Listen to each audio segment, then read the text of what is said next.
Alex loves his dog, takes him to the park every Sunday, calls him his best friend, pays for his vet bills without blinking. And when anyone dares suggest that maybe the dog is expensive, Alex has a ready answer. He's family. Fair enough. That's not a financial argument, but it's a human one, and it's honest. Here's what Alex has never sat down and calculated: what that dog has actually cost him.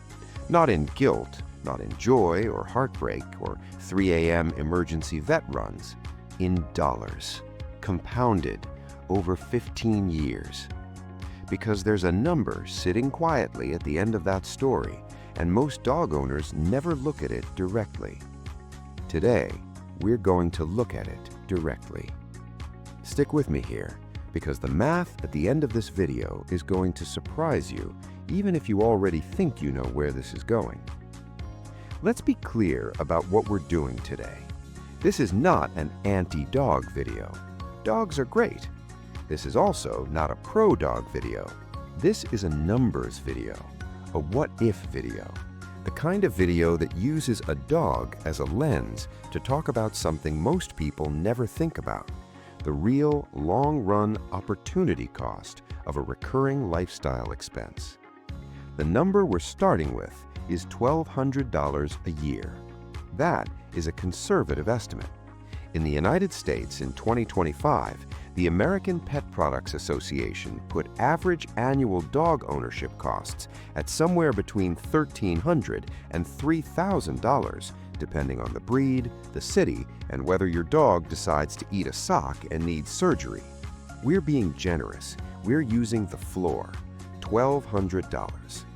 That's $100 a month. Food, basic vet visits, a few toys, a bag of treats, the occasional grooming appointment. Nothing extravagant. Now, what happens to that $100 a month if you don't have a dog? What happens if you invest it instead? That's the question, and we're going to answer it over a 15-year window, which happens to be roughly the average lifespan of a medium to large dog. Here's how compounding works in plain language. You invest $1,200 at the start of year one. The market returns, on average, around 7% annually after inflation. That's the rough historical average of a broad index fund. By the end of year one, your $1,200 has become about $1,284. Year two, you invest another $1,200. Now you've got $2,484 in the account, and that entire amount grows by 7%. You end year two with roughly $2,658. You keep doing this every year, same amount, no heroics. By year five, you have around $8,200. That's not shocking yet. By year 10, you're approaching $17,000. Now it starts to look interesting. By year 15, the dog's natural lifespan, you are sitting on approximately $30,800. You invested $18,000 total. Your investment account returned $30,800. That gap, the $12,800 above what you put in, is pure compounding. That's interest earning interest year after year because you started early and didn't stop. The dog owner, they spent $18,000. They have a collar and some memories. Now, here's where this gets uncomfortable, because $30,000 sounds like a lot, but that number is actually the conservative version. Keep watching. $30,800 is what you get if you stay completely vanilla. Index fund, 7% average return, no additional contributions, no tax advantage to count. But let's say you're slightly more deliberate. Let's say you put that $100 a month into a Roth IRA. In the United States, in 2026, you can contribute up to $7,000 a year to a Roth IRA. Your $1,200 fits easily. And when you retire, every dollar of growth in that account comes out completely tax-free. Suddenly, the real comparison isn't $18,000 in dog expenses, versus $30,000 in tax-free wealth. And we haven't even talked about the indirect costs. The dog sitter when you travel, that's not in the $1,200. The emergency vet visit for the broken leg or the mystery illness, not in the $1,200. The Amazon Kennel Club's own data suggests the average dog owner spends closer to $15,000 to $20,000 over the dog's lifetime on vet bills alone. That's separate from food, separate from grooming, separate from everything else. If you run the real number, the honest number, you're not comparing $18,000 to $30,800. You might be comparing $40,000 in lifetime dog costs to $70,000 or $80,000 in invested wealth.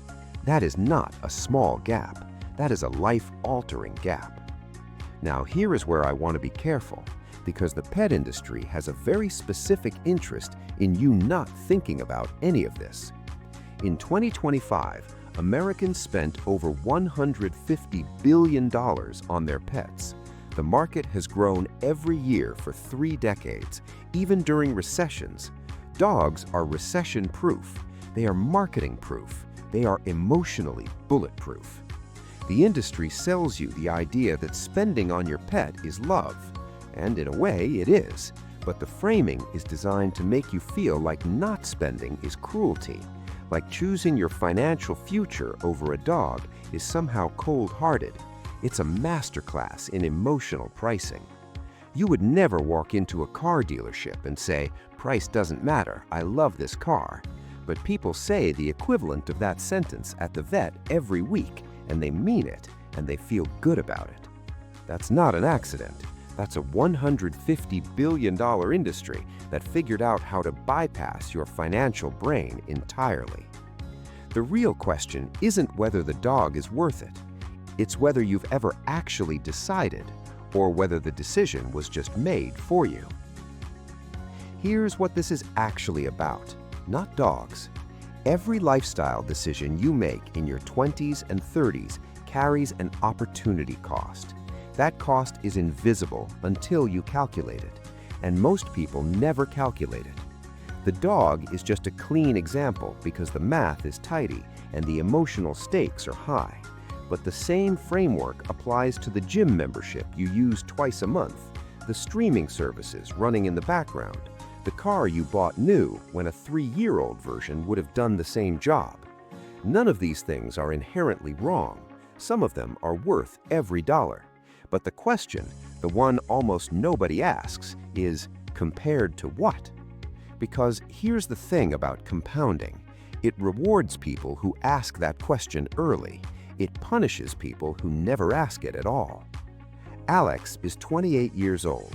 If he invests $30,800 at 28 and never adds another dollar, at 7% annual growth, that money becomes roughly $160,000 by the time he's 58. One dog, 15 years, $160,000 in foregone wealth by retirement. He doesn't know that. Most people don't, and that's the point. So here's the question this video can't answer for you. Is the dog worth it? Maybe yes. Maybe absolutely unambiguously yes. Joy has value. Companionship has value. Getting out of the house for a walk every morning because your dog demands it might be worth more than $30,000 to you. It might be worth more than $160,000. That's a completely legitimate conclusion, but it should be a conclusion, not a default, not something that just happened because you saw a puppy and felt something. The math doesn't tell you what to do. It just tells you what you're deciding. Most people spend their whole lives making expensive choices without ever seeing the number on the other side of the ledger. Now, you've seen it. What you do with that is entirely up to you. If this made you look at something in your budget differently, drop it in the comments. And if you know someone running the numbers on a big lifestyle decision, share this with them. It might be the most useful thing they watch this week.